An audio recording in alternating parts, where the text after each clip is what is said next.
ሰው ልክ የክርስቶስ ፍቅር ሲገባው እንደ እብድ እንደ ሰካር ይሆናል ሰው ቤተ መቅደስ ቤተ ክርስቲያን የሚሄደው ሊሸጥ ሊነግድ አይደለም የሲኦል እሳት ኃጥኡን ብቻ ያቃጥላል የሰው ምላስ ግን ኃጥኡንም ጻድቁንም ያቃጥላል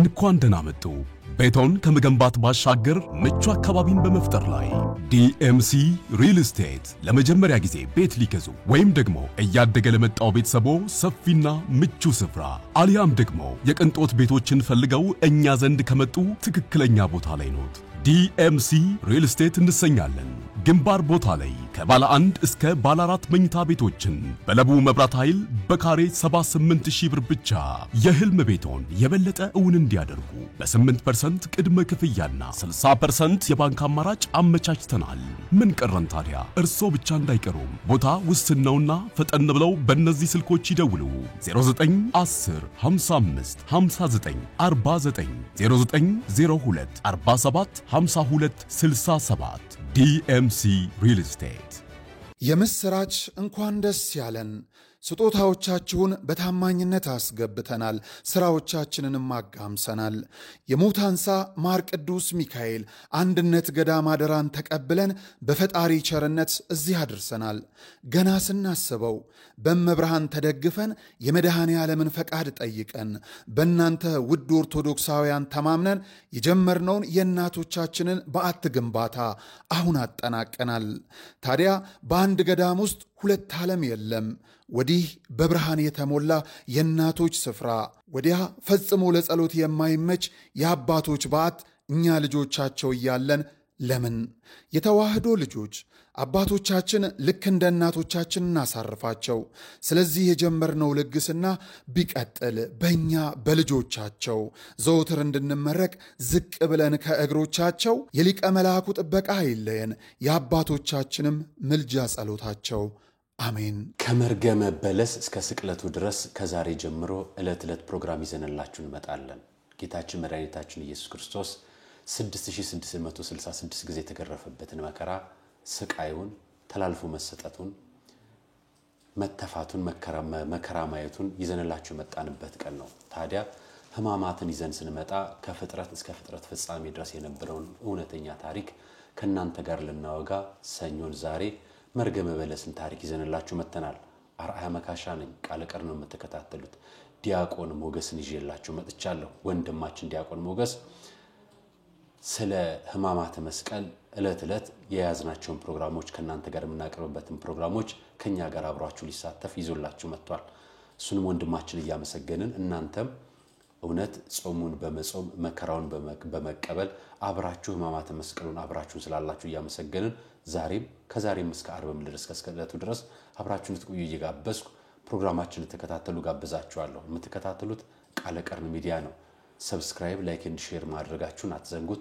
ሌሎች ደግሞ ወንድሞች ክርስቲያን ወንድሞቻችን እንዲህ አይነት ፕሮግራሞቻችን እንድታስተላልፉላቸው መንፈሳዊ ጥሪን አቀርባለሁ ዛሬ ለመጀመሪያ ጊዜ በነጠላ ቀርቤላችኋለሁ እናንተም አብራችሁ እንድትቆዩ ስጋብዝ ታዲያ የክርስቶስን ስቅለትና መከራ እንድታስቡት በዚህ አጋጣሚ በማሰብ ነው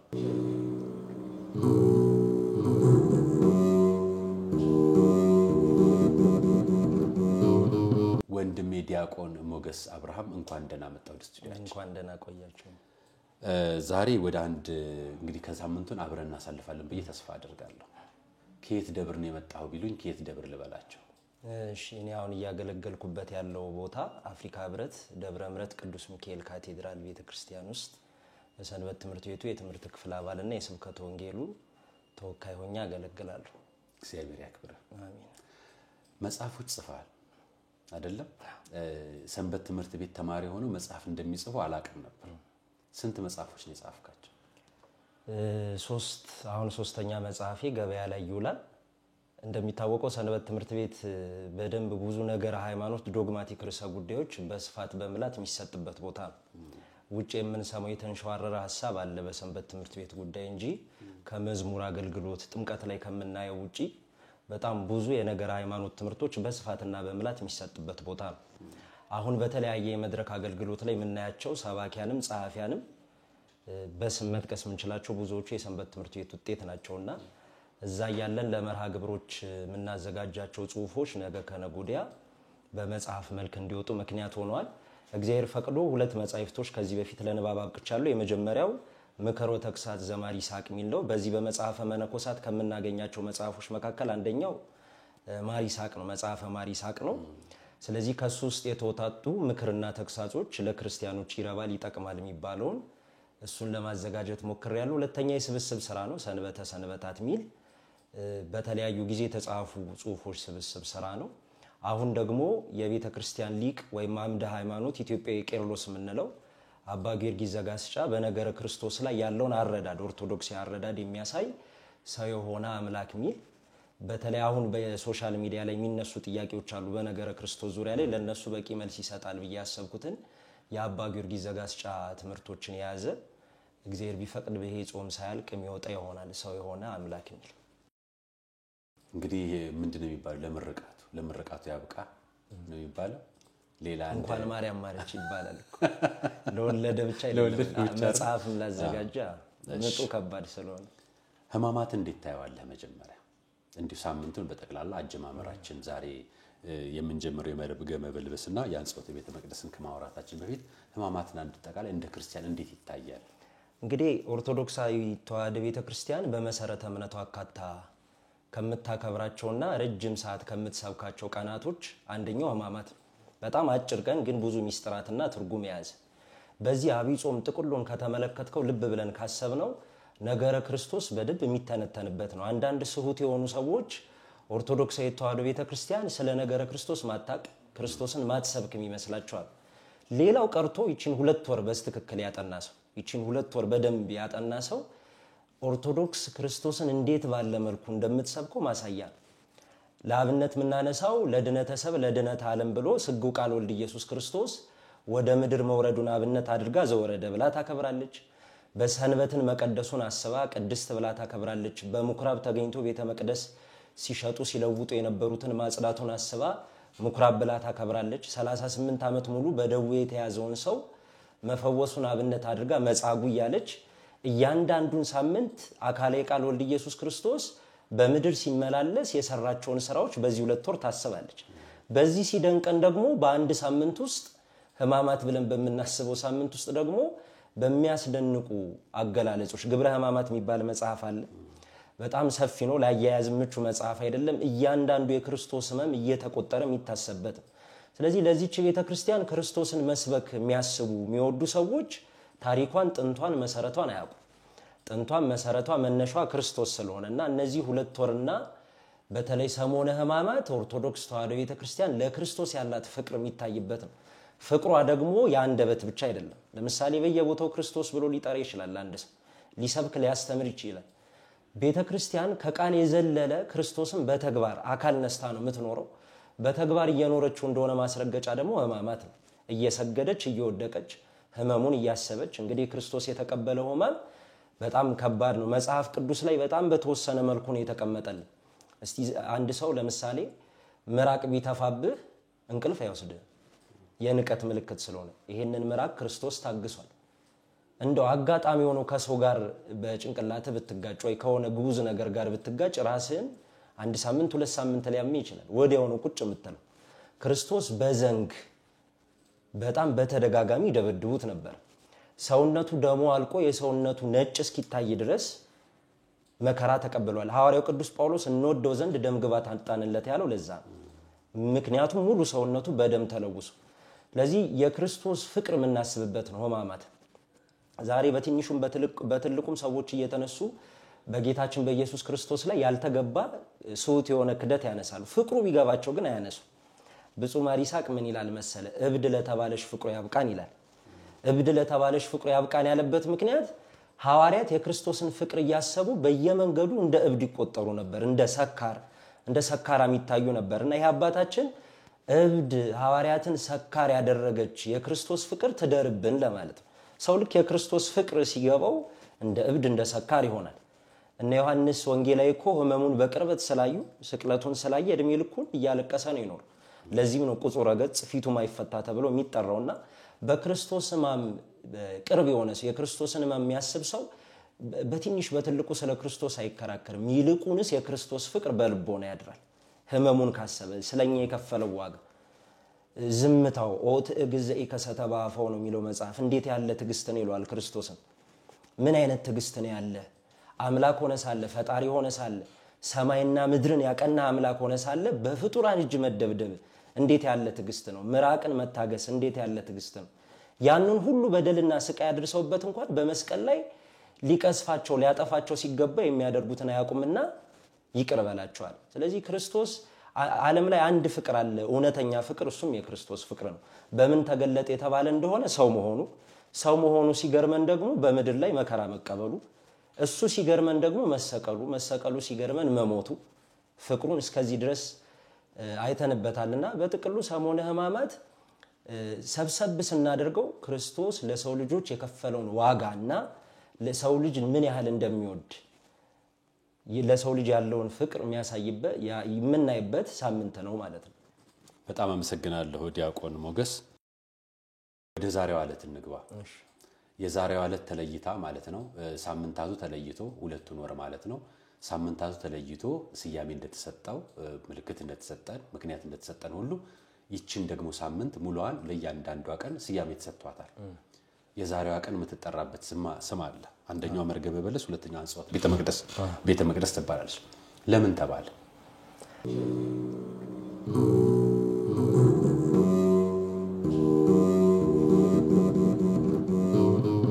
እሺ ሁለቱም ስያሜ ትርጉም አላቸው። የኦርቶዶክስ ተዋሕዶ ቤተክርስቲያን ከተለዩ የተለየችም ያሰኛት አንዱ ነገር ቀናትን ስያሜ ትሰጣለች። እያንዳንዱ ቀን ትርጉም አለው። እንደ 365ቱን ቀን ካሰብን ከመረመርን ያለ ምክንያት የምትተወው ቀን የለም። ለዚህ ናት ስንዱ እመቤት እንላታለን። ቤተክርስቲያን ስንዱ እመቤት የተባለችው እያንዳንዱ ነገር ሚስጥር አለው፣ እያንዳንዱ ነገር ስርዓት አለው። እዚህ ሰሞነ ሕማማት ላይ ያሉት ቀናቶችም እንዲሁ ስያሜ ያላቸው ከክርስቶስ ጋር የተገናኙ ናቸው። በዕለተ ሰኞ አንጾተ ቤተ መቅደስ ይባላል። ስጉ ቃል ወልድ ኢየሱስ ክርስቶስ ቤተ መቅደስ በሄደ ጊዜ ቤተ መቅደሱ የጸሎት ቤት ሆኖ ሳለ ሰዎች ግን አይሁዶች መሸጫ መነገጃ አርገውት ነበርና ቤቴ የአባቴ ቤት የጸሎት ቤት ይባላል፣ እናንተ ግን የወንበዴዎች ዋሻ አደረጋችሁት ብሎ ጅራፍ አበጅቶ እዛ ሲሸጡ ሲለውጡ የነበሩ ሰዎችን ያስወጣበት ነው። በምኩራብም ይታሰባል። አባቶች ከዚህ አምጥተው ያስቡታል። አንጾተ ቤተ መቅደስ ስጉ ቃል ወልድ ኢየሱስ ክርስቶስ በዛ ተገኝቶ አሁን የሚጠቅመንን የሚረባንን ስራ ሰራ ማለት ነው። ሰው ቤተ መቅደስ ቤተ ክርስቲያን የሚሄደው ሊሸጥ ሊነግድ አይደለም፣ ወይ ስጋዊ ትርፍ አገኛለሁ ብሎ አይደለም። በዘመናችን በጣም ካስተዋልክ የቤተ ክርስቲያን የቤተ መቅደስ አገልግሎት ከቅድስና የዘለለ ወይም ስርዓተ አምልኮ ከመፈጸም የዘለለ ሰው የግል ፍላጎቱን የሚያመቻችበት ስጋዊ ጉድለቱን የሚሞላበት የከበሩ ቅዱሳን ባሉበት የከበሩ ቅዱሳን በሚመላለሱበት ቅዱሳን መላእክት እንደሻሽ በሚነጠፉበት ቤተ መቅደስ ላይ ያልተገባ ስጋዊ ስራዎች ይሰራሉና ክርስቶስ በዛም ዘመን የወቀሰው ስራ ይሄ ነው። ጅራፍ የተባለ ስልጣነ ክህነት ነው አባቶቻችን ሲፈቱት። ስለዚህ አንጾተ ቤተ መቅደስ ተብሎ የታሰበበት ክርስቶስ ቤተ መቅደሱን ማጽዳቱ ነው። ሁለት ትርጉም አለው። አንደኛ ቃል በቃል ስንፈታ የጸሎት ቤት የተባለውን አይሁዶች ገብተው መነገጃ ማረጉን ነው። ሁለተኛ የሰው ልጅ ቤተ መቅደስ ይባላል። እናንተ የእግዚአብሔር ቤተ መቅደስ መሆናችሁን አታውቁም ምን እንዳለው ቅዱስ ጳውሎስ ማለት ነው። ስለዚህ የሰው ልጅ ቤተ መቅደስ ተብሏል። ክርስቶስ በውስጣችን ያደሩ ሰይጣን፣ አጋንንት፣ መናፍስትን በጠቅላላ በመስቀል ተሰቅሎ ፍጹም ድነት ሰጥቶን አስወገደልን፣ አባረረልን። እዛ ቤተ መቅደስ ተገኝቶ ሲሸጡ ሲለውጡ የነበሩትን ጅራፍ አበጅቶ እንደሸኛቸው እንዳስወጣቸው ሁሉ በእኛም ዘንድ የነበረውን የሰይጣንን እርግማን እርሱ ተሰቅሎ ከኛ ዘንድ አሸሸልን ማለት ነው። በዚህ ቤተ መቅደስ ላይ ክርስቶስ ጅራፍ አበጅቷል። በጅራፉ እየመታ ያስወጣቸው አሉ። ከእንደገና እንደ ርግብ መጽሐፍ ቅዱስ ትርጓሜያችን ሲነግረን ምን ይላል? ጅራፍ ያላነሳባቸውም አሉ። ለምሳሌ ርግብ በዱላ አላስወጣትም። ለምንድን ነው ሌሎቹ ላይ ጅራፍ ሲያነሳ ርግብ ላይ ጅራፍ ያላነሳው ከተባለ ርግብ ሰውነቷ ዱላ አይችልም። እና ክርስቶስ ምን ያህል ለየዋሃን እንደሚያደላ ለምሳሌ ቤተ መቅደስ ውስጥ በጣም የሚበድሉ ሰዎች አሉ፣ ኃጢያት የሚሰሩ ሰዎች አሉ። የሚበድሉትና ኃጢያት የሚሰሩትን ከንጹሃኑ ይለያል። ዛሬ ለምሳሌ እኛ አንዳንዴ ጅራፍ ስናነሳ እንለይም አይደል? ምስኪን እናቶችም አሉ ምንም መጽሐፍ ቅዱስ ማያውቁ ስርዓተ አምልኮ ላይ ብዙ ተሳትፎ የሌላቸው እንደው ሚስጥረ ሥላሴ ሚስጥረ ሥጋዌ ተንትኑ ቢባሉ ማይተነትኑ እኛ ተኝተን ግን በውድቅት ሌሊት 10 ሰዓት ኪዳን መሄዱ እናቶች አሉ። ንጹሃን የዋሃን ምንላቸው እንደኛ ትንታኔ ሀተታም አይሰጡ። ስለዚህ ክርስቶስ እግዚአብሔር ቤተ መቅደስን ለሚያበላሹ ሰዎች ጅራፍ ሲያነሳ ንጹሃንንም እንደሚያስብ በዚህ በአንጾተ ቤተ መቅደስ እናያለን። ለሚገባቸው ጅራፍ አንስቷል። ምክንያቱም ቤተ መቅደስ ምኩራብ ላይ የምንማረው ትልቁ ነገር ቀናይነት ነው። የቤተ ቅናት በላችኝ ይላል አይደል? አንዳንድ ሰው ቤተ መቅደስ ላይ የሚሰራው ነውር ያየ ቤተ ክርስቲያን ውስጥ የሚፈጸመው ነውር ያየ ዝም የሚል ሰው አለ። ሁሉ ጊዜ እንደው እንዳገኙ ይናገር ሳይሆን ከክርስቶስ ግን የተማርነው አንድ ነገር በቤተ መቅደስ የርኩሰት ስራ ሲሰራ ዝም ማለት እንደማይገባ በሚገባው መልኩ ያንን ስተት መግለጥ እንደሚገባ ክርስቶስ አስተምሮናል። ስለዚህ በአንጾተ ቤተ መቅደስ በዋናነት የምንረዳው ክርስቶስ ቤተ መቅደሱን ማንጻቱና አሁን ላለን ሰዎች ደግሞ ለቤተ ክርስቲያን ቀናኢ እንድንሆን ነው። ሁለተኛው መርገመ በለስ ነው። መርገመ በለስ ተብሎ የተጠራበት መሰረታዊ ምክንያት ጌታችን ኢየሱስ ክርስቶስ ወደ አንዲት በለስ ሄደ ተርቦ በቀረባት ጊዜ ግን የሚበላ ፍሬ አላገኘባትም። ከዛን ረገማት። እስከ መጨረሻው ፍሬ አይገኝብሽ ብሎ ረገማት። ይሄ ሚስጥር ትርጓሜ ያለው መተርጉማን ሲፈቱት ይሄን ምን ይላሉ? ጌታችን ኢየሱስ ክርስቶስ ስጋ ስለለበሰ ለለበሰው ስጋ ተራብኩኛል። እንግዲህ ተዋህዶ ነው የምንለው ከሁለት አካል አንድ አካል ከሁለት ባህሪ አንድ ባህሪ። ነገር ግን ስጋን ገንዘብ መለኮት የስጋን ገንዘብ አድርጎ ተራበ ተጠማ። እንደምታውቀው በዘመናችን አንዳንድ ሰዎች ክርስቶስ ተራብኩ ሲል ሰምተው ተጠማው ሲል ሰምተው ክርስቶስን ሩቅ ብእሲ ነው ፍጡር ነው ይሉታል። ይሄ ክደት በርግጥ ያንንም የነበረ ክደት ነው። አይሁዶችም እኮ ክርስቶስ የእግዚአብሔር ልጅ ነኝ ሲል ያልተቀበሉበት ምክንያት አንተ የጸራቢው የዮሴፍ ልጅ አይደለህም ምን ይሉታል። እንደውም ማቴዎስ ወንጌል ላይ ምን አለ? የዮሴፍ ልጅ ይመስላቸው ነበር አለ። ስላልሆነ ነው ይመስላቸው ነበር ያለው አይደል? ግን እነሱ በብዛት ክርስቶስን መቀበል የከበዳቸው ከነሱ ጋር እንዳንዱ ሆኖ ኖሯል፣ አድጓል፣ ልጅ ሆኖ ያውቁታል፣ ሲራብ ሲጠማ ሰምቶታል። ስለዚህ እንደነሱ ደካማ ስጋ መልበሱን አብነት አድርገው አምላክ ነኝ የእግዚአብሔር ልጅ ነኝ ሲላቸው መስማት አልፈልጉም። ተራብኩኝ የሚለውን ቃል ይይዛል። ጎባጣ ሲያቀና አይተውታል፣ ሙት ሲያስነሳ አይተውታል፣ ባህር ጸጥ ሲያረግ አይተውታል፣ ድንቅ ምልክት ሲያደርግ ተመልክተዋል። እሱን ከማድረግ ይልቅ ግን ተራብኩ የሚለውን ብቻ ወስደው ክርስቶስን ሩቅ ብእሲ ፍጡር ነው የሚሉ ሰዎች አሉ። ይሄ ስውት ሐሳብ ነው። ስለዚህ ክርስቶስ ተራበ፣ እዛች በለስ ላይ ፍሬ አላገኘባት። ትርጉሙ ምንድነው የተባለ እንደሆነ በለስ የተባሉ ህዝበ እስራኤል ናቸው። በለስ የተባለችው በህዝበ እስራኤል ይመሰላል። ፍሬ አላገኘባትም የተባለው ደግሞ በህዝበ እስራኤል በተደጋጋሚ ሃይማኖት፣ ምግባር፣ ፍቅር ፈልጎ መጣ። የመጣው በአካል ብቻ አይደለም። እንደምታውቀው ክርስቶስ ወደዚህ ምድር ከመምጣቱ በፊት 5500 ዘመን ሙሉ ነቢያትን ያስነሳላቸው ነበር ለእስራኤላውያን። በጣም ጥቂት ህዝቦች ናቸው እስራኤላውያን እንደሚታወቀው። በጣም ጥቂት ህዝብ ሆነው ያላሸነፉት ጦርነት የለም፣ ድል ያላደረጉት ሰራዊት የለም። በማን ተራዳይነት ከተባለ በእግዚአብሔር ነው፣ በታቦተ ጽዮን አጋዥነት ነው። ስለዚህ እንደውም ለህዝበ እስራኤል አይደለም ለሙሴ ለእግዚአብሔር የሚመቸው አልነበሩ። ካስተዋልክ ሙሴን እግዚአብሔር ጠራውና ይሄንን ህዝብ አጥፍቼ አንተን አዲስ ህዝብ ላይ ልሹምህ አለው። ከዛን ሙሴ ምን አለ? እኔን ይሄንን ህዝብ ከምታጠፋው እኔን ከህይወት መዝገብ ላይ ሰርዘኝ አለ። እንደውም ቅዱስ ዳዊት ይሄንን አብነት አድርጎ ምን ይላል? የተመረጠው ሙሴ ስለ ህዝብ ልጆች ብሎ ባይቆም ኖሮ እግዚአብሔር ህዝቡን ያጠፋ ዘንድ ወደደ ይላል። በተደጋጋሚ ህዝበ እስራኤል የዳኑት ለአብርሃም፣ ለይስሐቅ፣ ለያዕቆብ በተገባላቸው ቃል ኪዳንና በሙሴ ጸሎት። ስለዚህ አብዛኛው በሚባል ሁኔታ በረሃ ውስጥ ነው ያለቁት እስራኤላውያን። ከግብጽ ባርነት ከወጡ በኋላ ከሰማይ መና እያወረደላቸው የሰው እጅ ያልነካው ምግብ እያወረደላቸው የግብጽ ሽንኩርትና ዱባ ናፈቀን ይሉ ነበር ይላል መጽሐፍ። ይሄን ናይል አስቸጋሪ ህዝቦች ናቸው። ስለዚህ በተደጋጋሚ ስጋ ከመልበሱ በፊት በነቢያት እያደረ በታላላቅ ምልክት ተገለጠላቸው። ምግባርና ሃይማኖት አላገኘባቸው። በፍጻሜ ዘመንም ራሱ ስጋ ለብሶ መጣ። ስጋ ለብሶም ሲመጣ መከራን ያጸኑበት። ስለዚህ ምንድነው በለስ የተባለች እስራኤላውያን ናቸው። ፍሬ ፈልጎ መጣ፣ ፍሬ አላገኘባቸውም። እስከ መጨረሻው ፍሬ አይገኝባችሁ ብሎ ረገማቸው። ይሄ ማለት ምንድነው? ከእንግዲህ ከናንተ አንድም ነብይ አይወጣባችሁ ማለት ነው። ከዛች ርግማን በኋላ ከእስራኤላውያን ዘንድ የታወቀ ነብይ ወጥቶ አያውቅም። ስለዚህ ፍሬ አይገኝብሽ ማለቱ በአንጻረ በለስ በበለስ አንጻር ህዝበ እስራኤልን የረገመበት ክፍል ነው ብለው ያነሳሉ አባቶች ማለት ነው። ግልጽ ይመስለኛል አሰብ። ሁለተኛው ትርጉም ደግሞ በለስ የተባለች ኦሪት ናት። ኦሪት እንደምታውቀው ማትመች ህግ ናት። እግዚአብሔር የሰጠው ለሙሴ የሰጠው ህግ ነው። 3 ህግጋት አሉ አይደል? በቤተ ክርስቲያን ህገ ልቦና የምንለው ከህገ ኦሪት በፊት የነበረው ቅዱሳን አባቶች በልቦና ህግ የሚተዳደሩበት ህገ ኦሪት ምንለው ደግሞ እግዚአብሔር ለሙሴ የሰጠው ህግ አለ ህገ ወንጌል ምንለው አካለ ቃል ወልድ ኢየሱስ ክርስቶስ ምድር በተመላለሰ ጊዜ የሰራት ህግ ናት ይቺ ህገ ኦሪት በሙሴ በኩል የተሰጠች ናት ከባድ ህግ ነው አይን ላጠፋ አይን ትላለች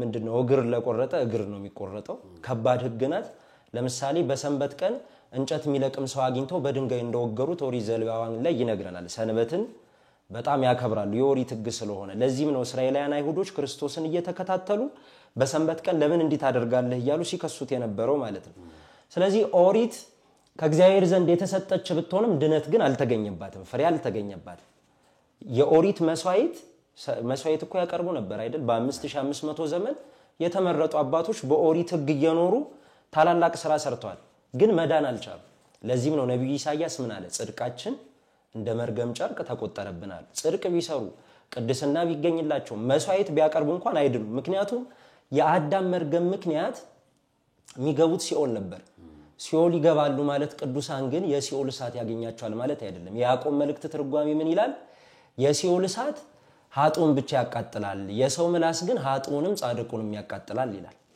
ስለዚህ የሲኦል እሳት የተዘጋጀው ለኃጥአን ብቻ ነው ሲኦል ይገባሉ ስንል ግን በብርሃን ጸዳል ተከቦ ይቀመጣሉ አባ ጊዮርጊስ ይሄንን ሲያተት ምን ይላል ለምሳሌ ሶስቱ ህፃናት 3 ደቂቅ መታስተውስ ከሆነ እሳት ውስጥ ተጣሉ እሳቱ አላገኛቸው እግዚአብሔር ጠብቋቸው ስለዚህ ነፍሳትን በዛ ዘመን ሲኦል ቢገቡም ነገር ግን እሳቱ አያገኛቸው ተጠብቀው በእንተ ሔዋን ተአጽወ ተገነቶ በእንተ ማርያም ድንግል ተርህወ ለነ ዳግም ውዳሴ ማርያም ላይ በሔዋን ምክንያት ተዘግቶ የነበረው ገነት በመቤታችን ምክንያት ተከፈተ ይላል ስለዚህ እስከዛ ዘመን ድረስ ክርስቶስ ድነት እስኪሰጥ ድረስ ገነት ተዘግታን ይኖረችው እና የኦሪት ህግ ልታጸድቅ አልቻለችም ፍሬ ልታፈራ አልቻለችም ሰዎችን ማዳን አልቻለችም ህጓን ቢጠብቋትም የጠበቋትን ህግ ገነት እንድትገባ ልታረግ አልቻለችም ስለዚህ በዚህ ምክንያት አባቶች በኦሪት መስለው ሀተታ ይሰጣሉ ማለት ነው በጥቅሉ በዋናነት ሁለቱ ጉዳዮች የሚታሰቡበት ቀን ነው ዛሬ እሺ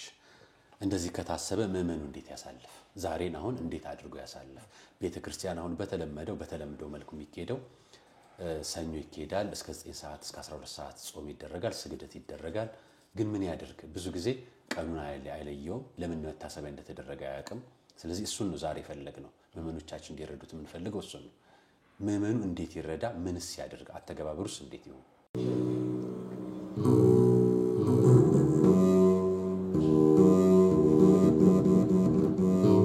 እንደሚታወቀው የኛ ያለ መስማት ችግር ነው እንጂ ቤተክርስቲያን ከሰኞ እስከ ዓርብ የሚሄድ ልብ ብሎ የሚነበቡትን ከሰማ በቂ መግለጫ አለ ንባቦቹ በጠቅላላ ትምህርት ናቸው በነገራችን ላይ ቤተክርስቲያን የስነ መለኮት የቴዎሎጂ አረዳድ ተማሃልሏዊ ስነ መለኮት ይባል የሚሉ የስነ መለኮት ታዋቂዎች አሉ ኢትዮጵያ ለምን ከተባለ ምስጋናዊ የነገረ መለኮት ሐሳቤ ነው ያለው በእኛ ቤተክርስቲያን ምስጋናዊ ማለት የምስጋና መጽሐፎች ላይ ነው የነገረ መለኮት ሐሳቤ ያለው ቅዳሴ ማርያም ምስጋና ነው ግን ነገረ መለኮት አረዳድ አለው ከሰማን ውዳሴ ማርያም ምስጋና ነው የነገረ መለኮት ሐሳብ አለው ስለዚህ የኦርቶዶክስ አብዛኛው የነገረ መለኮት ሐሳብና ትምህርት ዶግማቲክ ርዕሰ ጉዳዮች የሚቀዱት ከምስጋና መጽሐፍ እኛ ቆመን ምን ጸልያቸው የጸሎት መጽሐፍቶች ኦርቶዶክሳዊ መሰረተ እምነትን የሚገልጡ ናቸው ችግሩ ምንድነው ከተባለ ከጸሎት የዘለለ እንደ ዕውቀት አንጠቀምባቸውም እንጂ ሰኞ ጧት 12 ሰዓት መጥቶ እስከ ማታ 12 ሰዓት ድረስ እየሰገደ የሚቆይ ሰው ያንዳንዱን ንባብ ከሰማ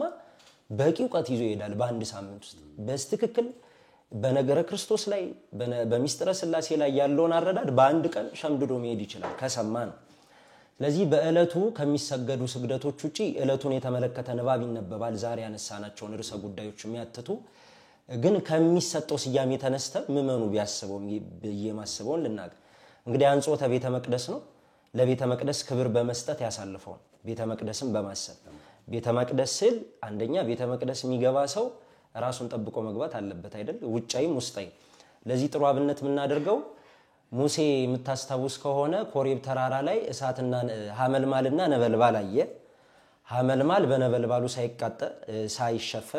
ሳይቃጠል ነበልባሉ ደግሞ ሐመልማሉ ሳያጠፋው ተመለከተ ይሄን ሚስጥር ለማየት ተራራ ላይ ሲወጣ እግዚአብሔር ምን አለው ጫማህን አውልቅ ይሄ የተቀደሰ ስፍራ ነውና ጫማህን አውልቅ አለ እና መተርጉማን ጫማህን አውልቅ የሚለውን ቃል ሲፈቱ እንዴት ይፈቱታል መሰለው ኦሪት መጽሐፍ ላይ ጫማህን አውልቅ ማለት ሶስት ሚስጥር አለው አንደኛ ሙሴ ፈርዖን ቤት ይያለ ፋል የሚባል ጥንቆላ ተምሮ ነበር ይላል የጥንቆላ ትምህርት ስለዚህ እኔ አሁን ምልክህ የምሰጥህ ተልኮ የተቀደሰ ነገር ነውና ፈርዖን ቤት የተማርከውን ይሄንን ጥንቆሎና አውልቀ ከሰውነት ላይ ጣል ለማለት ጫማህን አውልቅ አለው ሁለተኛ ጫማህን አውልቅ ያለበት ምክንያት ደግሞ ፍርሃትህን አውልቀ ጣል አሁን የምልክህ ቦታ በጣም ከባድ ቦታ ነው አስፈሪ ቦታ ነው እሳት ግለት አለበት በጣም ብዙ አህዛቦች የበሱበት ነው ሊያጠፉ የሚወዱ ሰዎች የሚሞሉበት ነው ስለዚህ ፍርሃትህን አውልቀ ከሰውነት ላይ ጣል ነው ሶስተኛው ልማደ ዮቶርን ተው ነው ልማደ ዮቶር ማለት ዮቶር ቤት ነው የኖረው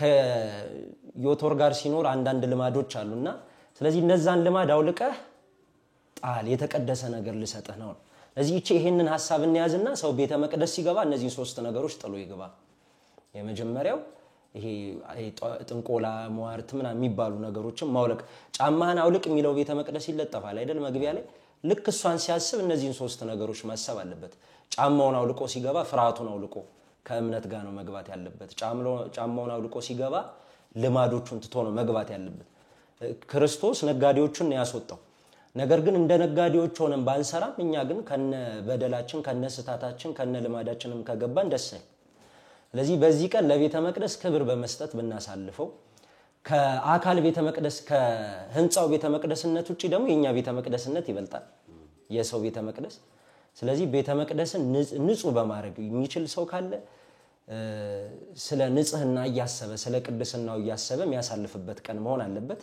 በጥቅሉ ምእመናን በዚህች ቀንና በዚህች ዕለት የቤተ መቅደስን ክብር ያያሰቡ የሰውነታቸውን ቤተ መቅደስ ያነጹ ፍጹም በሆነ ንጽህና የዕለቱን ወንጌል የዕለቱን ምስባክ በዕለቱ ሊቃውንቱም ያነቡትን መልካም አማትን ደግሞ እየደገመ ቢያሳልፍ መልካም ነው ብዬ አስባለሁ አመሰግናለሁ ዲያቆን ሞገስ አብርሃም ዛሬ ሰጠኝ ነገር ነገ ተሰጠኛለህ ብዬ ተስፋ አደርጋለሁ ምክንያቱም ነገ ማክሰኞ ነው ህማማት ነው ያለነው ሐዘን ላይ ነው ያለነውና እኔ በጣም የምወደው ነገር አንደኛው ሐዘኑ ነው ሐዘኑን ማዘናችን ለልባችን መሰበር ለልባችን መጸጸት እናድላለን ከተጸጸትን ደግሞ ወደ ፈጣሪ የምንመለስበት እድል ይኖራል ማንናችንም ኃጢያተኛ ነን ኃጢያት የሌለበት ንጹህ የሆነ ሰው እኔ ነኝ ያለው አይደለም ስለዚህ ራሴን ቅዱስ ነኝ የሚል ሰው የለም በሰው ዘንድ ማለት ነው ሁላችንም ስላጠፋን ስለዚህ ቅድስናችንን እንድናገኝ መጸጸታችን በደላችን አስበን ወደ ፈጣሪ የምንመለስበት ዘመን ያድርግልን ዛሬን ጀምረናል እንግዲህ እስከ ዓርብ ድረስ ተራ በተራ እንቀጥለዋለን ለነበረን ቆይታ አመሰግናለሁ እኔም አመሰግናለሁ ውድ የቃለ ቀርን ሚዲያ ቤተሰቦቻችን የዛሬውን ዕለት እንዲያሳልፈናል ነገ በረፋዱ ሰዓት ላይ እንገናኛለን ዛሬም እንዳቀረብነው የነገን ዕለትን ደግሞ አብረን ከዲያቆን ሞገስ አብርሃም ጋር አብረን ቆይታ የምናደርገው ይሆናል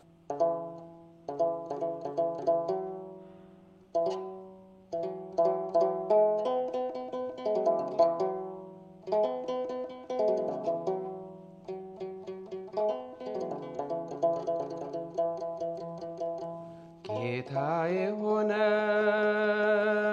ደምግባት አልባ ጀርባው በጅራፍ ስለኔ ደማ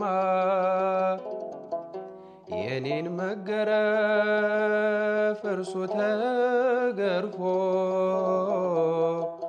ክብራ ለበሰኝ እሱ ተገፎ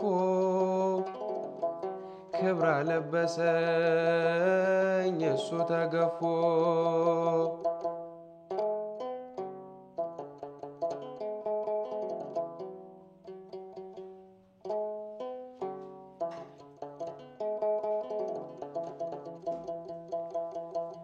በሐሰት ሸንጎ ወጥመድ ተጠምዶ ጌታ ተያዘ ሕይወቴን ፈቅዶ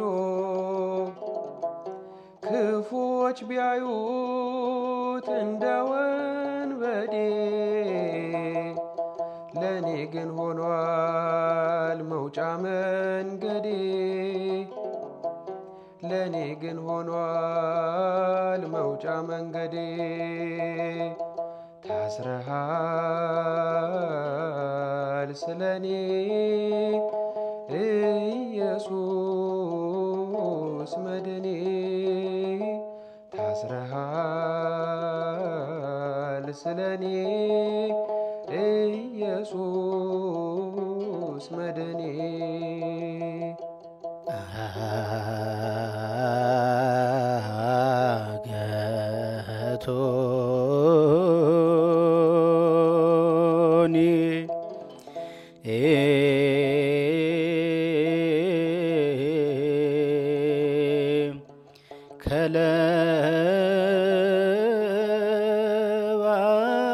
ከለባት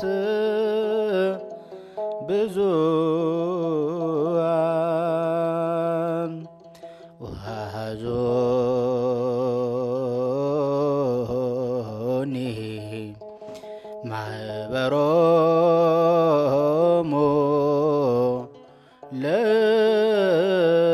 ለኩያን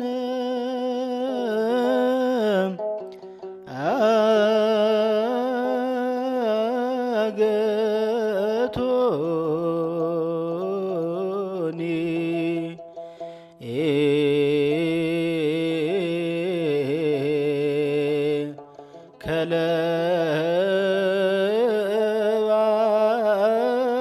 ከለባት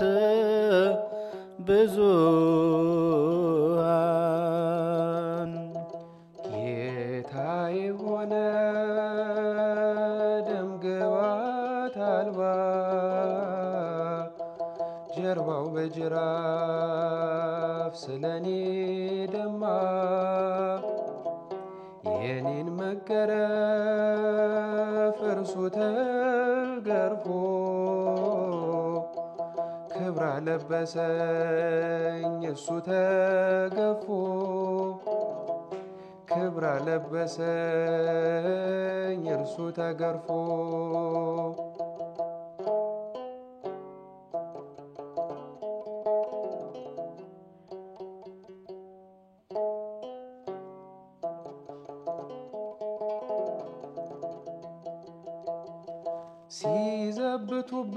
ሲዘብቱበት ምራቅ ሲተፉ የማይደፈር ደፍረው ሲዘልፉ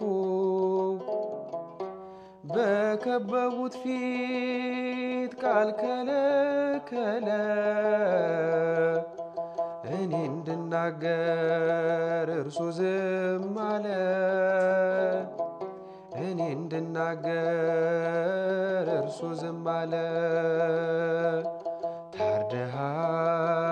ታርደሃል ስለኔ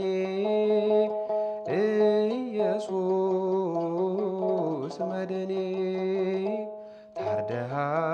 ታርደሃል ስለኔ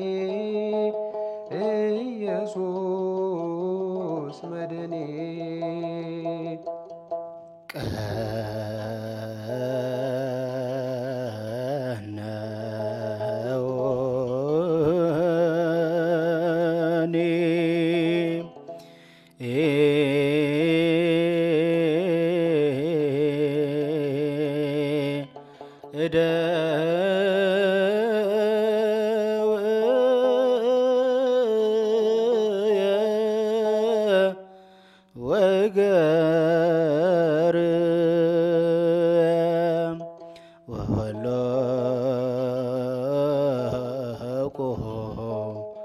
ኩሎ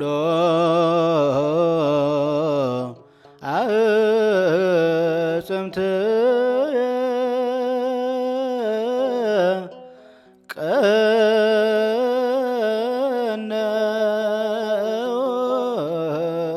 ቀነወኒ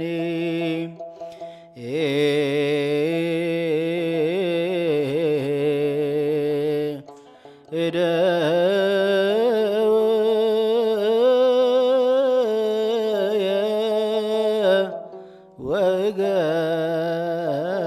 ወገርየ ጌታዬ ሆነ ደምግባት አልባ ጀርባው በጅራፍ ስለኔ ደማ የኔን መገረፍ እርሱ ተገርፎ ክብር ለበሰኝ እሱ ተገርፎ ክብር ለበሰኝ እሱ ተገፎ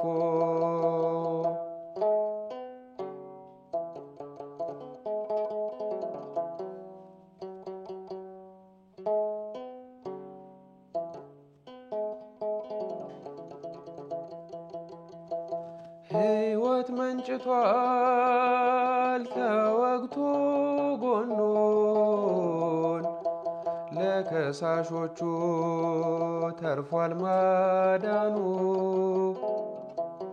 እጅ እግሩን ምስማር ሲቸነክረው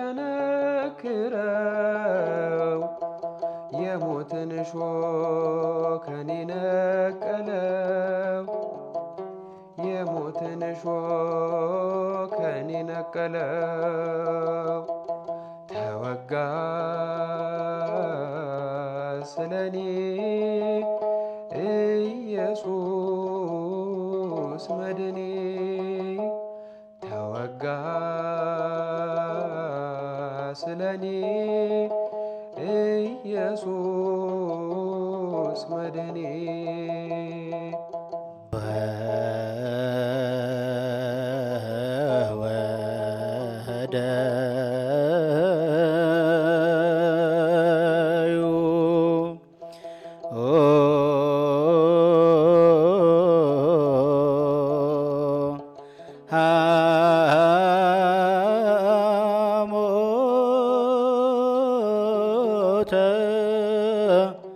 ውስተ መብልዕ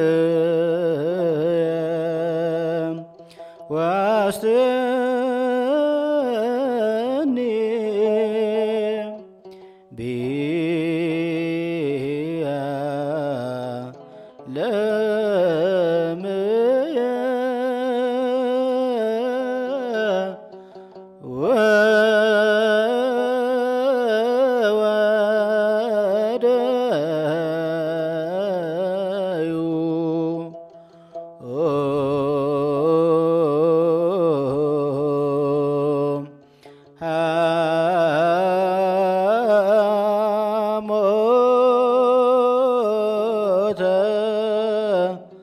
ውስተ መብልዕ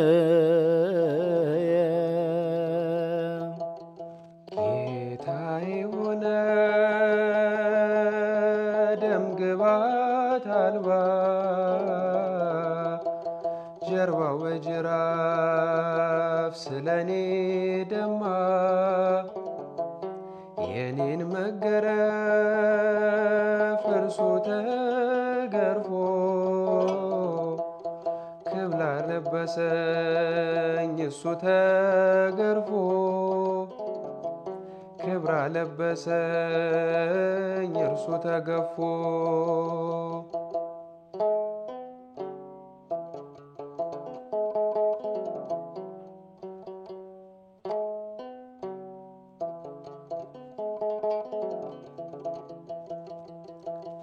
እርቃኑን ሆኖ ፈተነው ልብሴን እንዲሁ ወዶኝ ጠጣሁም ጣጤን በምህረት ጥል ነፍሴን አርክቶ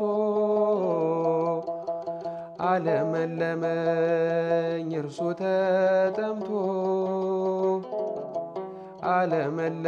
አለመለመኝ እርሱ ተጠምቶ ተጠማ ስለኔ ኢየሱስ መድኔ ተጠማ ስለኔ ኢየሱስ መድኔ ጌታዬ ሆነ ደም ግባት አልባ ጀርባው በጅራፍ ስለኔ ደማ የኔን መገረፍ እርሱ ተገርፎ ክብር ለበሰኝ እሱ ተገርፎ ክብር አለበሰኝ እርሱ ተገፎ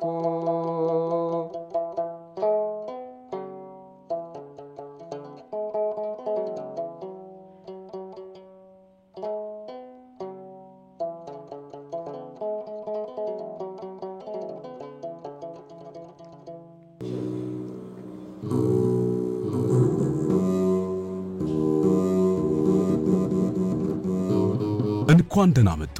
ቤቶን ከመገንባት ባሻገር ምቹ አካባቢን በመፍጠር ላይ ዲኤምሲ ሪል ስቴት ለመጀመሪያ ጊዜ ቤት ሊገዙ ወይም ደግሞ እያደገ ለመጣው ቤተሰቦ ሰፊና ምቹ ስፍራ አሊያም ደግሞ የቅንጦት ቤቶችን ፈልገው እኛ ዘንድ ከመጡ ትክክለኛ ቦታ ላይ ኖት። ዲኤምሲ ሪል ስቴት እንሰኛለን። ግንባር ቦታ ላይ ከባለ 1 እስከ ባለ 4 መኝታ ቤቶችን በለቡ መብራት ኃይል በካሬ 78000 ብር ብቻ የህልም ቤቶን የበለጠ እውን እንዲያደርጉ በ8% ቅድመ ክፍያና 60% የባንክ አማራጭ አመቻችተናል። ምን ቀረን ታዲያ? እርሶ ብቻ እንዳይቀሩም ቦታ ውስን ነውና ፈጠን ብለው በእነዚህ ስልኮች ይደውሉ።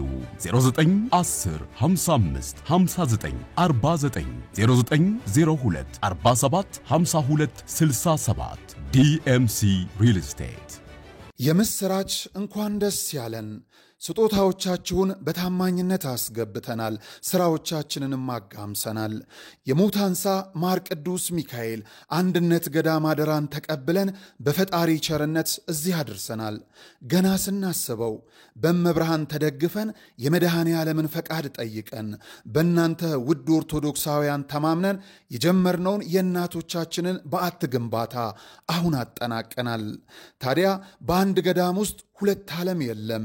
ወዲህ በብርሃን የተሞላ የእናቶች ስፍራ፣ ወዲያ ፈጽሞ ለጸሎት የማይመች የአባቶች በዓት እኛ ልጆቻቸው እያለን ለምን የተዋህዶ ልጆች አባቶቻችን ልክ እንደ እናቶቻችን እናሳርፋቸው። ስለዚህ የጀመርነው ልግስና ቢቀጥል በእኛ በልጆቻቸው ዘወትር እንድንመረቅ ዝቅ ብለን ከእግሮቻቸው የሊቀ መልአኩ ጥበቃ አይለየን፣ የአባቶቻችንም ምልጃ ጸሎታቸው አሜን።